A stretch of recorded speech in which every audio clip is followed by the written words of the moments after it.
श्री सत्यनारायण भगवान व्रत कथा। बोलिए श्री सत्यनारायण भगवान की जय। गणपति गणेश की जय। गजानन महाराज की जय।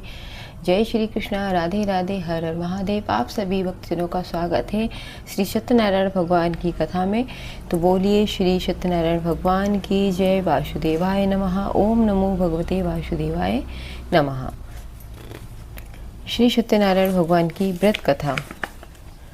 सामग्री एवं पूजन विधि। केले के खंभे, पंचपल्लव, कलश, पंचतंत्र, चावल, कपूर, धूप, पुष्पों की माला, श्रीफल, ऋतुफल, कलावा, आम के पत्ते, वस्त्र, गुलाब के फूल, दीप, धूप दल, दीप, तुलसी दल, पान, पंचामृत। पंचामृत में आपको लेना है दूध, दही, शहद, शक्कर, केसर, बंदवार, चौकी।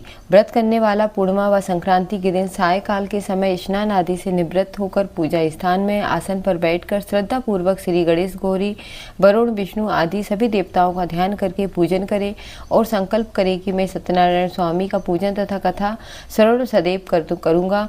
पुष्प हाथ में लेकर सत्यनारायण का ध्यान करें। ये 2 पीत पुष्प, धूप, नववेद आदि से अर्पित कर स्तुति करें। फिर हे भगवान, मैंने श्रद्धा पूर्वक फल, जल आदि सब सामग्री आपको अर्पण की है, जिसे स्वीकार कीजिए। मेरा आपको बार बार नमस्कार है। इसके बाद सत्यनारायण भगवान की कथा पढ़ें और उसे सुने। तो बोलिए श्री सत्यनारायण भगवान की जय। श्री सत्यनारायण भगवान की कथा। प्रथम अध्याय। व्यास जी ने कहा, एक समय नैमिषारण्य तीर्थ में शौनकादिक 88,000 ऋषियों ने पुरा वेदता श्री सूत जी से पूछा, हे सूत जी, इस कलयुग में वेद विद्या रहित मनुष्यों को प्रभु की भक्ति किस प्रकार मिलेगी, उसका उद्धार कैसे होगा।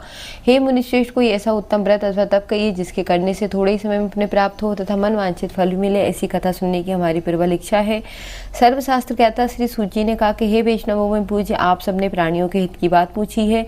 अब मैं श्रेष्ठ व्रत को आप सभी लोगों से कहूँगा, जिसे नारद जी ने श्री लक्ष्मीपति नारायण भगवान से पूछा था और श्री लक्ष्मीपति ने मुनि श्रेष्ठ नारद को बताया था। यह कथा ध्यान से सुने। एक समय योगीराज नारद दूसरों के हित की इच्छा से सभी लोकों में घूमते हुए मृत्यु लोक में आ पहुंचे। यहाँ आने की योनि में जन्मे प्राय सभी मनुष्यों को कर्मों के अनुसार अनेक दुखों से पीड़ित देखकर उन्होंने विचार किया कि जिस यत्न के करने से निश्चय ही प्राणियों के दुखों का नाश हो सकेगा। ऐसा मन में विचार कर श्री नारद विष्णु लोग गए। वहाँ श्वेत वर्ण 4 भुजाओं वाले देवों के ईश नारायण को, जिनके हाथ में शंख चक्र गदा पद्म थे, वरमाला पहने हुए थे, देखकर स्तुति करने लगे। हे नारद जी ने कहा, हे भगवान, आप अत्यंत शक्ति से संपन्न हो। मन तथा वाणी भी आपको नहीं पा सकती। आपका आदि मध्य अंत भी नहीं। आप निर्गुण स्वरूप सृष्टि के कारण भक्तों के दुख को नष्ट करने वाले हो।